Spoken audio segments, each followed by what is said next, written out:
Continuamos en esta hermosa noche con este estudio de las Sagradas Escrituras, como lo es la fe, un estilo de vida en este núcleo de la Escuela Teológica Integral Reformadora. Vamos a la hora número 8 de clase en este núcleo y estamos estudiando las ciencias teológicas. En esta área, pues, estamos desarrollando el tema de la fe. Y el tema que estamos viendo de la fe tiene que ver con lo que es la integridad de Dios y de su palabra.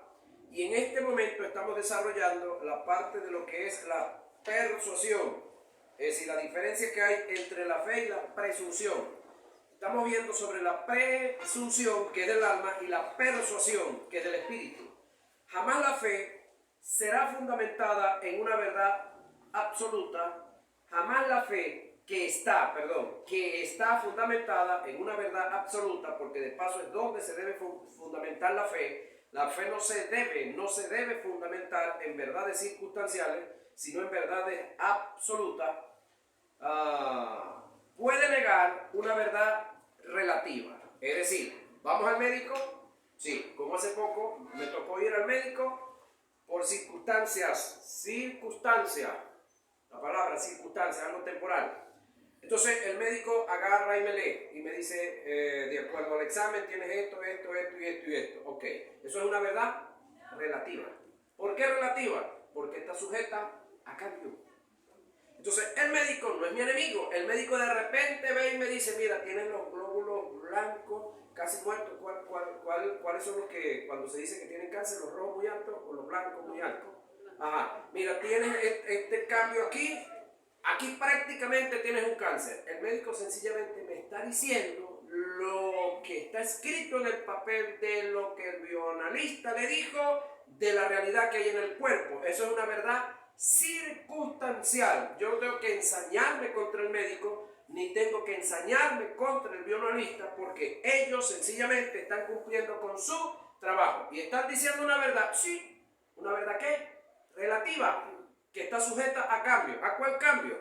A lo que está escrito en Isaías 53, 4 y 5. Molido él fue por nuestros pecados, el castigo de nuestra paz fue sobre él, y por sus llagas fuimos nosotros curados. Lo dijo Isaías 750 años antes de que sucediera el evento, que es lo más tremendo del caso. Es decir, Isaías se trasladó sus expresiones espiritualmente, hizo la expresión del evento que se daría 750 años más adelante. Él se trasladó allá y lo dijo.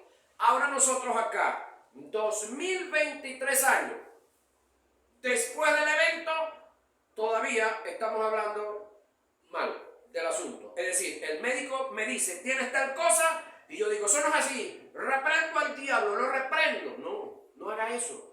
Perdóneme, no sea bruto. Ese es un hombre que estudió para eso. Es más, los médicos son nuestros esclavos. Según Octaviano Torres, no. Usted examínelo ahora. Yo considero que los médicos son nuestros esclavos y son nuestros amigos que nos van a llevar a orar definidamente. ¿Por qué nuestros esclavos? Bueno, porque ellos tienen que decirnos todo lo que hay ahí. A algunos, a los que están en la parte privada, pues hay que pagarle. A los que están en la parte pública, que no cobran muy bien, y eso lo sabe todo el mundo acá, tienen que hacerlo igual. Ahora, ellos nos dicen lo que hay y nosotros, ¿qué tenemos que hacer? Bueno, las recomendaciones que ellos nos den. Desde el punto de vista profesional. Pero nosotros, en fe, tenemos que ir a otro nivel donde nosotros estamos.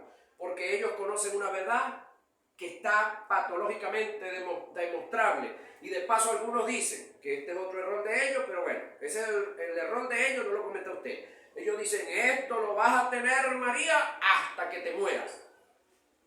¿Sí? Muy mal, muy mal. Porque es una verdad patológica, sí, pero es relativa.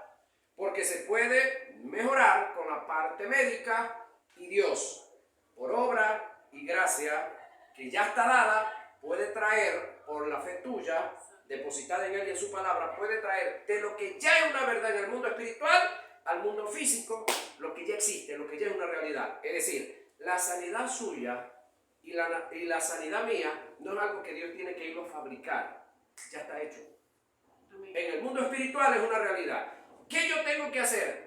Conocer, entender, aceptar que es una verdad posicional y en fe tirar nuestras manos a esa escritura y demandarla, no rogarle ni mendigarle a Dios, demandarle, porque es un derecho que ya nos pertenece en Cristo Jesús. Amén. Esa es la actitud que nosotros debemos de tener, la gente de fe. Entonces, jamás la fe que está fundamentada en una verdad absoluta puede negar una verdad relativa. La diferencia entre una y la otra es que la verdad relativa está sujeta a cambio, la absoluta no cambia. Además de esto, la verdad absoluta siempre estará sobre la verdad relativa cuando se toma en fe, pero nunca se podrá negar una verdad relativa por fe, porque sería entrar en el terreno de la presunción, y cuando entramos en el terreno de la presunción nos salimos de la fe. Es decir, tenemos que tener persuasión, que es la actitud del hombre y de la mujer espiritual. Entonces, cuando salimos de la persuasión y nos venimos a la presunción, nos salimos de la fe y entramos entonces en el alma. Y cuando entramos en el alma, Dios no puede obrar ahí, porque ese no es el lenguaje de Dios. Esto es condenado por las Escrituras. Salomón escribe desechando la presunción. ¿Qué escribe Salomón? Proverbios 13:7. Hay quienes pretenden ser ricos y no tienen nada. ¿Cómo se llama eso? Presunción. Presumido. Hay quienes pretenden estar sanos, pero se están muriendo. ¿Sí? Hay quienes pretenden ser salvos y no lo son. Hay quienes pretenden ser santos y no lo son. Pero hay salvos que pretenden estar perdidos y no lo están. Esa es la peor locura. Hay santos que pretenden ser pecadores y no lo son, pero lo hacen por ignorancia. Ahora, hay quienes pretenden ser pobres, pero están podridos de plata y de bienes y de cuantas cosas más, y viven como unos andrajosos. Ese es el otro detalle. Gente que no está conforme con lo que son, con lo que Dios les ha dado, con lo que han recibido de parte de Dios. Considero yo que son unos acaristos. Me preguntó alguien, ¿y qué es eso? Desagradecido. La palabra acaristo del griego es desagradecido. Es decir, no agradecen de lo que Dios los rodeó. Pues. Ahora, la presunción tiene su fundamento en los escritos en el libro de Joel, en una mala aplicación que se le dio a lo dicho por el profeta cuando le da un imperativo al débil de decir que es fuerte, aun siendo débil. Lo que no se entiende del pasaje es que el profeta busca con estas expresiones animar al pueblo en general a tomar las armas para la defensa, indicando que es tiempo de que el cobarde proclame su valentía por esta expresión, pero esta expresión no se debe tomar para hacer de ella un lenguaje o un patrón para la fe, entrando en presunción, porque Dios honra la persuasión que tienes en fe, no la presunción, no la presunción que niega la fe. Ahora, mira lo siguiente, analicemos un momento. ¿En qué dispensación vivía Joel? ¿Vivió Joel? En la dispensación de la ley. ¿Estaba Joel libre de el pecado? No, él estaba bajo condenación en pecado. Porque el que destruyó el pecado, el Cordero de Dios que vino y quitó el pecado del mundo, fue Jesús. Jesús no había nacido, no había muerto, no había resucitado. Por lo tanto, Joel estaba caído en Adán. Por lo tanto, las acciones de Joel fueron del alma, no fueron del espíritu, porque su espíritu estaba muerto. Ese es el otro detalle. Entonces, muchos de nosotros estamos tomando eventos, cosas que dijeron y que hicieron almáticamente los hombres. Entonces la estamos tomando como si fueran espiritualidades o manifestaciones del Espíritu. Son acciones de ellos, no del Espíritu. Ahora, ¿a qué estaba Joel impulsando a la nación? Que hicieran los implementos que tenían para trabajar la tierra, los implementos de agricultura, que los convirtieran en armas para ir a pelear con un pueblo que venía a quitarle la tierra. Pregunto yo, ¿por qué ese pueblo venía a quitarle la tierra? ¿Por qué Dios no los defendió de ese pueblo que venía a quitarle la tierra? Porque estaban en pecado. Habían desobedecido a Dios, habían traicionado a Dios y su palabra. Ahora, cuando una persona traiciona a Dios y a su palabra, ¿se está moviendo en fe? No, negativamente. Ahora, ¿qué dice Joel 3:10? Forjad espada de vuestros asadones, lanza de vuestras hoces. Diga el débil, fuerte soy, fuerte soy. En el área militar, ¿cómo se llama esto? Una arenga. En el área militar es una arenga que le está haciendo el que está al frente de la tropa. La fe trae a la existencia, al mundo físico, lo que ya existe en el mundo espiritual. Lo que le estaba diciendo hace poco. Una verdad posicional es nuestra salud. Amén. Una verdad posicional es nuestro bienestar. Pero ¿cómo se trae eso acá al mundo posesional? Por fe. Primero conocer la palabra, aceptarla, confesarla y movernos en ella. Ok, entonces la fe trae a la existencia, al mundo físico, lo que ya existe en el mundo espiritual. La fe está fundamentada en cosas que no se ven, pero que existen en el mundo espiritual. Eso es la fe. La fe no está cimentada o fundamentada en cosas que no existen. No se puede fundamentar. Como está escrito, te he puesto por padre de mucha gente, delante de Dios a quien creyó, el cual da vida a los muertos y llama las cosas que no son como si fuesen. Romanos 4:17. ¿De quién está hablando? De Abraham, el nombrado como padre de la fe. Por la fe entendemos haber sido constituido el universo por la palabra de Dios, de modo que lo que se ve fue hecho de lo que no se veía. Nótese que no dice de lo que no existía. Es decir, en el mundo espiritual ya era una realidad, pero al ojo humano natural no había sido traído, no había sido revelado. ¿Quién trajo lo que hoy vemos, lo que hoy tocamos, lo que hoy palpamos? ¿Quién hizo toda la creación? El ecosistema, ¿quién lo hizo? Dios. En la persona de el Espíritu Santo. Eso lo van a ver más adelante, no se preocupen. Es decir, Dios dio el dictamen, ¿sí? El dictamen es el verbo, ¿sí? Pero ¿quién fue el brazo ejecutor? El que hizo los mundos, el que hizo todo lo que hoy se puede ver.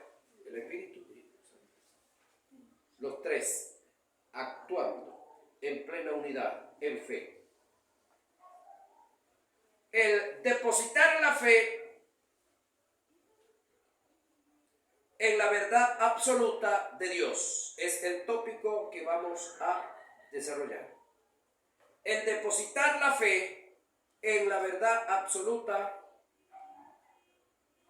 de Dios. La fe fundamentada en la verdad absoluta de Dios es un factor determinante para tener vivencia ante un mundo escéptico. Voy a dar una breve explicación de lo que es una verdad absoluta y lo imprescindible que es el conocerla y caminar en ella. Jesús le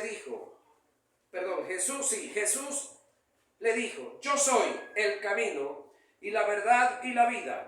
Nadie viene al Padre sino por mí. Juan 14:6. El término yo soy se conoce el primer pronombre personal que en el lenguaje teológico indica lo absoluto, lo único. El término él en relación al camino es un artículo determinado que confirma lo absoluto en el yo soy que se viene tratando en el pasaje. El término la en relación a la verdad y a la vida por igual es un artículo determinado que confirma lo absoluto del yo soy que se viene tratando. Es decir, el término yo soy con los artículos determinados el y la determinan que Jesús es la única opción para llegar al Padre.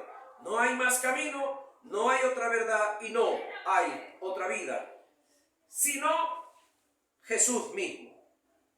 Esto lo presenté a modo de introducción para mostrar los valores y ese principio que es sine qua non, que está implícito en la verdad absoluta de Dios. Mi sentir es el de Pablo, que la iglesia conozca, ingiera de comer, digiera de que le haga buen provecho y se nutra, no que vomite, no que caiga en anorexia la iglesia, ¿no? Con la verdad absoluta de Dios. De esto trató Pablo en su carta que escribe a los colosenses. Y escucha lo que Pablo le dice a los colosenses. Colosenses 1:1 en adelante. Pablo, apóstol de Jesucristo, por la voluntad de Dios. Mira acá, muy importante. Pablo dice que él es apóstol de Jesucristo, no por capricho de él, no porque quiso y no porque no tenía otra cosa que hacer. Sino porque por la voluntad de Dios. Y el hermano Timoteo, a los santos y fieles hermanos en Cristo que están en Colosa, gracias y paz sean a vosotros, de Dios, nuestro Padre, y del Señor Jesucristo, siempre orando por vosotros.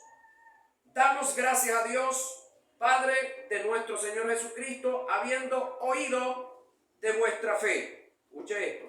Habiendo oído de vuestra fe. Pregunto, si Pablo dice habiendo oído de vuestra fe, ¿Pablo había estado en Colosa? No, porque él había oído de la fe, no había estado allá, no los había visto. Entonces le echaron el cuento, ¿sí? Ok. La fe en Cristo Jesús y del amor que tienen a todos los santos a causa de la esperanza que os está guardada en los cielos, de la cual ya habéis oído por la palabra verdadera del Evangelio, que ha llegado hasta vosotros, así como a todo el mundo. ¿El Evangelio había sido predicado en todo el mundo? No, esta es una hipérbole que Pablo está usando. Todo el mundo de esa zona, por supuesto. Y lleva fruto y crece también en vosotros, desde el día que oísteis y conociste la gracia de Dios en verdad, como lo habéis aprendido de Epafras. ¿Quién era el predicador de allá? Epafras, el hermano Epafras, era el líder de allá. Nuestro consiervo amado, que es un fiel ministro de Cristo para vosotros, quien también nos ha declarado vuestro amor en el Espíritu, por lo cual también nosotros, desde el día que lo oímos, es decir, que Él nos contó, no cesamos de orar por vosotros y de pedir que seáis llenos, mira el deseo de Pablo y debe ser el deseo de todos nosotros, que seáis llenos del conocimiento. ¿Que sea lleno de qué? Conocimiento. ¿Cómo se llega a estar lleno del conocimiento? Yendo al conocimiento, esculcando el conocimiento, revisando el conocimiento, escudriñando, meditando en el conocimiento, repitiendo el conocimiento, de su voluntad en toda sabiduría e inteligencia espiritual. Ese es Colosenses 1:1 y 9. ¿Qué es lo absoluto? Vamos a analizar una vez más qué es lo absoluto. Que en este aspecto nosotros debemos de procurar lo absoluto de Dios. ¿Qué es lo absoluto? Desde el punto de vista teológico, es lo que no cambia. Lo que no cambia, señoras y señores, es absoluto. No se devaluó, no expira. Lo que se sostiene y se mantiene en sí mismo, lo que permanece, lo que no caduca, no mengua, no se desvanece, es lo único, es lo verdadero, lo inigualable, lo insuperable, la esencia, la sustancia misma, es Dios mismo, pues. El interés de Dios es que como creyente descubramos lo absoluto de Él, que está plasmado en las Escrituras. La iglesia está llena de lectores bíblicos, pero muy pocos tienen un tren de estudio, de investigación. Dios se interesa más por los que estudian, escuchen esto muchachos, que por los que leen. Por esta causa trasladó a Felipe y lo colocó al lado del eunuco, el etíope, porque no entendía lo que estaba leyendo, no entendía. Entonces Dios dijo, bueno, allá hay uno interesado, está estudiando, está buscando, pero no entiende. Entonces Dios, como tenía preparado a Felipe, le dijo, júntate a aquel carro. Le dio la gracia. Me imagino que este hombre estaba rodeado de guardaespaldas y no tuvo problemas con ellos, llegó hasta allá. Pedro el apóstol dijo que el estudiar la palabra es un ministerio que lleva implícito un llamado, una vocación, una dedicación, una entrega, un compromiso, una responsabilidad que nos llevará a descubrir y a tener iluminación de los misterios de Dios que están revelados en su palabra. Es decir, el plan de Dios para toda la humanidad ya está revelado en la palabra. Nosotros como iglesia no necesitamos más revelación. Y no es que no necesitamos, es que todo lo necesario para nosotros ya lo tenemos. ¿Dónde? En los 66 libros que tenemos y en los 7 otros de ñapa que andan por ahí dando la vuelta. Ok. Hay los más llamados apócrifos. Ahí tenemos toda la revelación de Dios para nosotros, para todas las áreas de nosotros. ¿Qué tenemos que hacer? Ir a ellos, estudiarlos, averiguar sobre los códigos y reglas de interpretación, porque hay códigos y hay reglas para interpretar esos libros. Entonces, cuando yo conozca los códigos y las reglas, comience a caminar en los códigos y en las reglas. Y esas verdades que están ahí plasmadas van a saltar de allá para acá. Y entonces a usted le va a pasar que por años usted había leído varias veces un pasaje de la Biblia, pero de momento usted viene leyendo y aquello como que saltó. ¡Guau! Y entonces se le abre usted, como dice un amigo por allá, se le prende el bombillo y usted dice, wow, yo había leído esto 10 veces, 20 veces y no había entendido esto. Y lo más tremendo del caso es que usted alcanza a entender parte de las profundidades que están ahí, porque ahí ahora es que hay profundidades. Y usted vuelve a leerlo después y por causa de lo que ya entendió, vuelve a entender más. Entonces, cosas que se le iluminaron aquí por causa de ser diligente, por causa de ser dedicado, por causa de aplicar responsabilidad, entonces se le prende el bombillo. Y había un texto por allá que usted lo tenía turbado, pero que lo había leído, pero que no lo entendía, y ahora por entender entiende aquel y otros más allá. Y usted dice después, wow, con razón ahora entiendo aquello.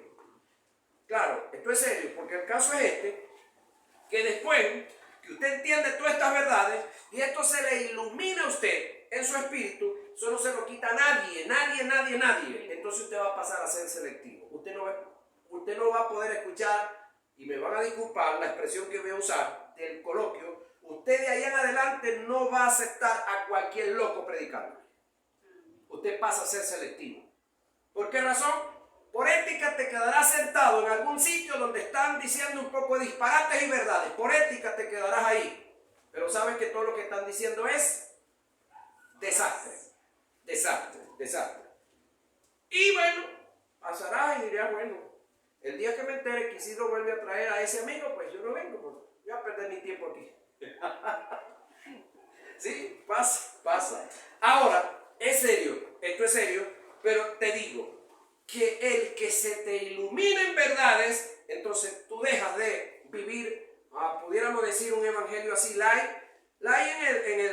y dejas de sufrir y dejas de padecer y comienzas ahora a disfrutar el evangelio de verdad. Comienzas a disfrutar la vida y te das cuenta y dices, wow, yo sí había perdido tiempo en tonterías, en payasadas y lloraba por estupideces que no valían ni valen ni valdrán la pena nunca llorarlas. Y ahora, teniendo estas verdades, aferrándote a ellas, tienes como oxígeno y disfrutas la vida. Y de ahora en adelante, entonces tú vas a comenzar a disfrutar tu vida como cristiano, Vas a estar seguro. Y nada ni nadie te va a mover cuando estás en lo absoluto de Dios.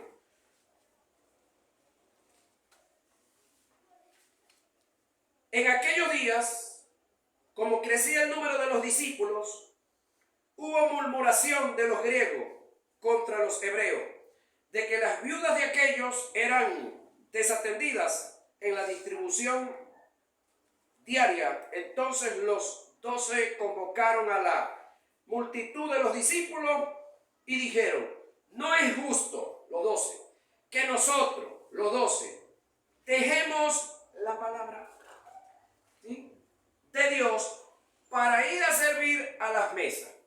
Mira ahí. ¿Qué tamaño tenía la iglesia primitiva o de los primeros cristianos cuando sucedió este detalle? Pedro en su primera predicación había dado un sermón en el cual 3,000 personas recibieron a Jesús. La otra predicacioncita que tuvo por allá rescató 5,000. ¿Cuántos había ya? 8,000, más los creyentes normales. Ok, las viudas de los judíos estaban muy bien atendidas, pero como todo en todas partes hay rosca, pareciera, ¿no? Y aquí estamos viendo. Las viudas de los griegos no, ellos protestaron, demandaron, muy correcto. Entonces los discípulos, en este caso los 12, dicen, ok, chévere, ya hemos visto, ya hicimos el diagnóstico, ¿sí? Ahora vemos el problema que hay. ¿La solución cuál es? Bueno, nosotros no la vamos a arreglar, no. Porque nosotros, no es justo, no es correcto que nosotros nos vengamos a atender la mesa habiendo tanta gente que lo pueden hacer. ¿Qué dijo? Llamen a 7 varones. Pudo haber dicho 5, pudo haber dicho 4, pudo haber dicho 20, pudo haber dicho 100. El 7 no tiene mucho significado. Hay gente que se la pasa con las numerologías bíblicas. Eso no tiene mucha importancia. Están de numerólogos, pero en la teología no tienen nada. Lo peor del caso. Y me disculpan si alguno se ofende por esto. Ahora, el detalle está en que él dice que busquen a 7 para que se encargue de ¿qué? De recaudar y de distribuir para atender a las viudas. ¿Y ellos qué iban a hacer? ¿Se iban a jugar metro? Vamos a ver qué dice. Los requisitos eran hombres llenos del Espíritu Santo y de sabiduría, y quienes encarguemos de este trabajo. Era un gran trabajo que había que hacer, sí, por la viuda de los griegos. Nosotros, los 12, persistiremos. ¿Cómo? Persistiremos en la oración y en el ministerio de la palabra. ¿En qué iban a persistir ellos? En la oración y en el ministerio de la palabra. Es decir, Pedro habla y muestra acá que el estudiar la palabra, el escudriñar la palabra para tener que darle a otro, para tener que enseñarle a otro, para tener cómo orientar a otro, le dice que es un ministerio. Serio el asunto, ¿no? No es cualquier cosa. Solo en lo absoluto, revelado, iluminado en la vida del creyente, es que Dios por el Espíritu va a desarrollar su propósito. Lo absoluto de Dios es lo que va a traer un promover de parte de Dios. Oiga esto que viene aquí. Solo en lo absoluto de Dios, o solo cuando tú conozcas lo absoluto de Dios, es lo que va a traer un promoverte de parte de Dios. Porque una cosa es que te promuevas tú, y otra cosa es que te promuevan los hombres, y otra cosa es que Dios te promueva. Son dos cosas diferentes. Ahora, cuando entramos en cualquier institución de cualquier parte del mundo, ¿cómo es el mecanismo real, el genuino, el auténtico para promover a las personas de cargo? El correcto. el genuino, por educación, nivel de conocimiento. Estamos en un cuartel, hay un teniente coronel y él quiere acceder, pasar a otro nivel de rango militar. ¿Qué tiene que hacer? Cursos, cursos y cursos y cursos y aprobarlo. Especializaciones en varias áreas. Una vez que él, por causa de su diligencia y de su responsabilidad y por causa de sus capacidades, entonces obtiene los conocimientos, los títulos que corresponden, entonces es promovido a otro nivel. Ahora pregunto, ¿tú quieres ser promovido en Dios? Amén. ¿Tú quieres que Dios te promueva? Amén. El secreto, ¿dónde está? Estudiar, conocer, aceptar, hablar, moverte en fe en lo que está escrito en su palabra. De otra forma, te promoverán los hombres, te promoverás tú, pero Dios no te puede promover. Tremendo, ¿no? Entonces, el promover de Dios en el creyente está es decir, que el hombre conozca, que la mujer conozca, y de esa manera Dios puede promover al creyente para el establecimiento de ¿qué? De su reino. Primeramente el reino hay que establecerlo ¿a dónde? Aquí, en nosotros, para luego establecerlo en los demás. El Espíritu recuerda y enseña y guía a través de la verdad absoluta de Dios. El Espíritu Santo recuerda solamente lo que te enseñó. No te puede recordar lo que no te enseñó. Ese es otro detalle. Enseña y guía es a través de la verdad absoluta de Dios. Y la verdad absoluta de Dios es lo que tiene fundamento bíblico, no la ideología de los hombres, no los dogmas, no lo que yo invento, no lo que yo cuadro como doctrina. Entonces yo digo, a mí me parece que es así. No, no es a mí me parece. Es decir, eso hay que cimentarlo, respaldarlo con el texto sagrado y usando los códigos y reglas que están establecidos para extraer la verdad de Dios que está ahí. Porque yo no puedo llegar a un sitio y me pongo a escarbar en la tierra y comienzo a sacar tierra y después voy a colar tierra y digo, no, ¿y qué está haciendo ahí? Bueno, a mí me parece que aquí hay oro. No es que me parece, usted tiene que tener la prueba. Usted tiene que usar los materiales, los elementos, los equipos que le dicen que ahí hay oro, porque si no usted va a estar perdiendo su tiempo, sacando tierra ahí como un cachicamo, batiendo tierra y no va a sacar oro nunca. Porque no es que me parece, es que usted tiene que estar seguro, Señor, de lo que hay ahí en ese lugar. Ahora, el creyente gozará de una estabilidad, de una consistencia, de una perseverancia, de una solidez. Es cuando hace de lo absoluto de Dios su fundamento. Jesús dijo, y sobre esta roca, oído, ¿sobre qué esta roca? ¿Por qué sobre esta roca? Porque hay más, señores. Sobre esta, gramaticalmente hay más. ¿Pero cuál es esta? Esta. Ajá. Y se dice que Jesús hizo así. Sobre esta roca, hablando de él, edificaré mi iglesia. Y de la roca a la cual él hace referencia es a la revelación que Pedro había recibido de parte del Padre en relación a él como el Hijo. Jesús dijo que todo aquel que haga un hoyo muy profundo y consiga la roca y edifique su casa, nunca caerá.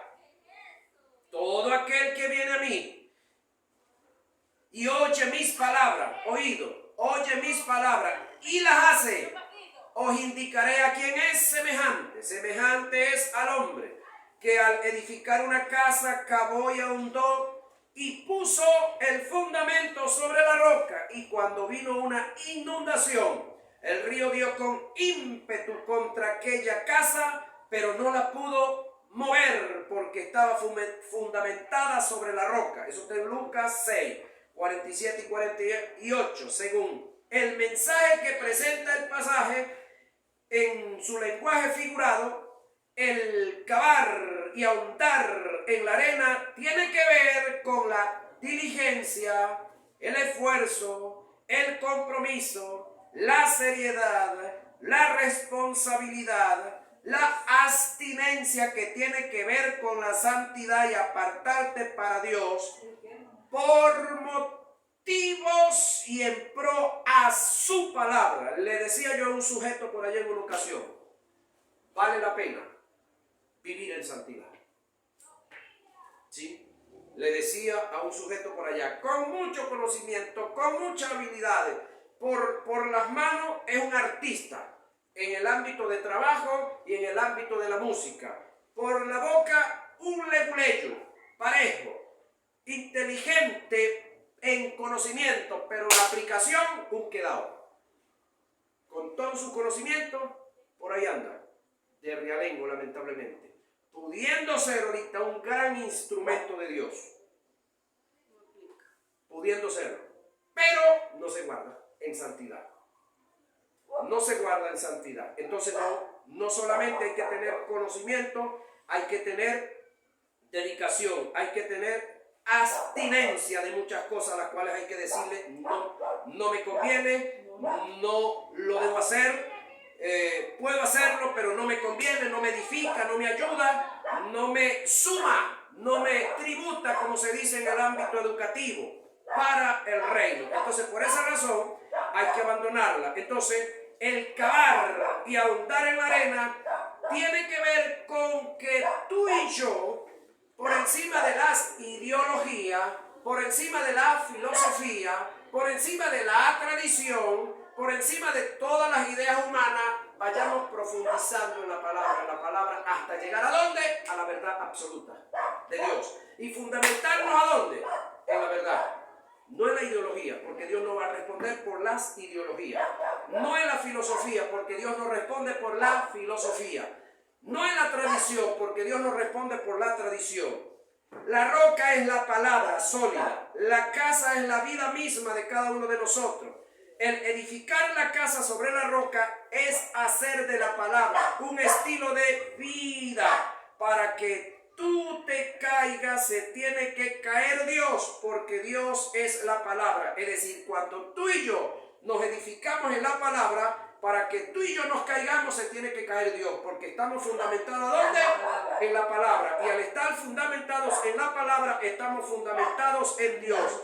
Y entonces, de la única forma que tú te caigas es que Dios se caiga. Pregunto, ¿se puede caer Dios? No. Ok. La presencia de Dios por el Espíritu se hará manifiesto en el creyente cuando el creyente, descubre lo absoluto de Dios y hace del tal un estilo de vida. La verdad absoluta de Dios trae como resultado un promover del Espíritu. La espada es del Espíritu. El creyente solo le queda es descubrir esa verdad que está en las Escrituras y soltarla en fe al Espíritu para que Él, el Espíritu, la ejecute y traigamos resultados. La variante de la iglesia en sus formas de vivir es que no está caminando en lo absoluto de Dios. El creyente está dando sus pasos en un sinnúmero de ideologías,